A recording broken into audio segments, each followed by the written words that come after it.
মানুষ চাইলে যদি জীবনে সব কিছু পেয়ে যেত তাহলে মানুষের জীবনে অপেক্ষা বলতে কোনো কিছুই থাকতো না। সো হ্যালো এভরিওয়ান, আসসালামু আলাইকুম। সবাইকে আমার পেজে স্বাগত জানাচ্ছি। আশা করি শেষ পর্যন্ত থাকবে। একটা মানুষের জীবনে চলার পথে হাজার রকম কাজ করতে হয়, সেটা আমরা জানি, কিন্তু এই কাজ করার জন্য না অপেক্ষা বলতে কোনো একটা জিনিস থাকে। যদি মানুষ কোনো একটা জিনিস চাওয়ার সাথে সাথে যদি পেয়ে যেত না, তাহলে এই অপেক্ষা নামক জিনিসটার না কোনো মূল্যই থাকতো না। আমরা যখন কোনো একটা কাজ শুরু করি, এটা কখনো ভেবে শুরু করি না যে এই জিনিসটা আমি আজকে পেয়ে যাব বা কালকে পেয়ে যাব। এই জিনিসটার জন্য না অপেক্ষা নামক একটা জিনিস থাকে, এবং অপেক্ষা, পরিশ্রম এবং ধৈর্য, এই তিনটা দিয়েই না আমরা ওই জিনিসটা পেয়ে থাকি।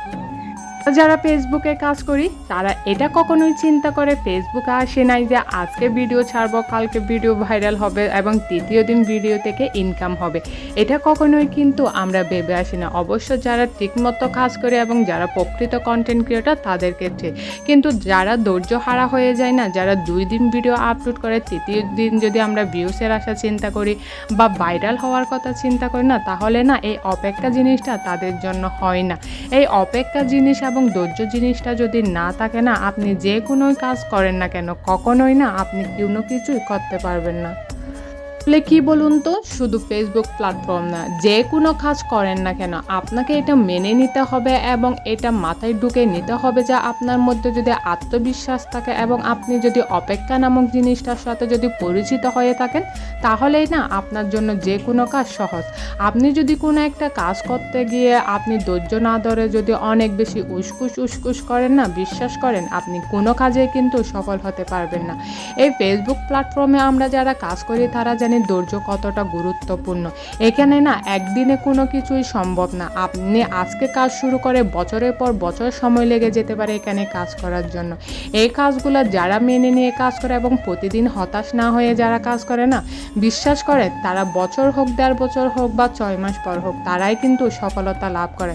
এখানে শুধু ধৈর্য ধরে বসে থেকে এবং ভিডিও আপলোড না করে কিন্তু যেমন কাজ হয় না, ঠিক তেমনি আপনি জীবনে যে কোনো কাজে করেন না কেন, শুধু যদি ধৈর্য ধরে বসে থাকেন এবং সেই পথটা যদি চলার জন্য আপনি কোনো একটা কিছু না করেন না, তাহলে ধৈর্যও না কোনো কিছু হবে না। আসলে কি জানেন, এক একটা জিনিস এক একটা জিনিসের সাথে না ওতপ্রোতভাবে জড়িত।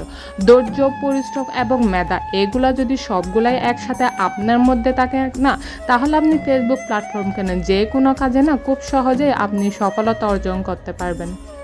আপনি যদি যে কোনো একটা কাজ আজকে শুরু করে কালকে যদি সফলতা আশা করেন, বিশ্বাস করেন আপনি হতাশা ছাড়া না আর কোনো কিছুই পাবেন না। হতাশা জিনিসটা আমাদের কখন আষ্টে পিষ্টে ধরে জানেন, যখন আমরা কোনো একটা কাজ আজকে শুরু করে কালকে যদি সেটার ফল ভোগ করতে চাই না, তখন না দেখবেন আমাদের হতাশা জিনিসটা একদম আষ্টে পিষ্টে জড়িয়ে ধরেছে। তখন আমরা না কোনো কাজ নিয়ে এগোতে পারি না। আমরা যদি কোনো একটা কাজ নিয়ে যদি 1 পা এগোই না, ওই হতাশা জিনিসটা না আমাদের 2 পা পিছিয়ে দেয়। সত্যি কথা বলতে কি জানেন, আপনি যদি কোনো একটা কাজ করতে যান, এটা আগে আপনার মধ্যে মাথায় গেঁথে নিতে হবে যে আপনার থেকে অপেক্ষা করতে হবে, ধৈর্য ধরতে হবে এবং প্রচুর পরিশ্রম করতে হবে। আপনি যদি এই 3টা জিনিসের সংমিশ্রণে নিজেকে তৈরি করতে পারেন না, বিশ্বাস করেন আপনার জন্য যে কোনো কাজ সহজ। কথা সব সময় মাথায় রাখবেন কি জানেন, জীবনে যদি আপনি চাওয়ার সাথে সাথে কোনো একটা কিছু পেয়ে যান না, তখন ওই যে পাওয়ার একটা যে আনন্দ থাকে, সেটা না আপনি কখনো উপলব্ধি করতে পারবেন না। কোনো একটা কাজ আপনি করতে করতে এবং ধৈর্য ধরতে ধরতে এবং অপেক্ষা করতে করতে যদি আপনি ওই জিনিসটা অর্জন করেন না, তখন বুঝতে পারবেন সফলতা কী জিনিস এবং আনন্দ কী জিনিস। তখনই বুঝতে পারবেন অপেক্ষা জিনিসটা কী ছিল। আসলে চাওয়ার সাথে সাথে যদি পেয়ে যায় না, তাহলে কেউ অপেক্ষা জিনিসের মর্মটা বুঝে না। তো আজকে এই পর্যন্ত। আশা করি সবাই অনেক বেশি ভালো থাকবেন, সুস্থ থাকবেন। আসসালামু আলাইকুম।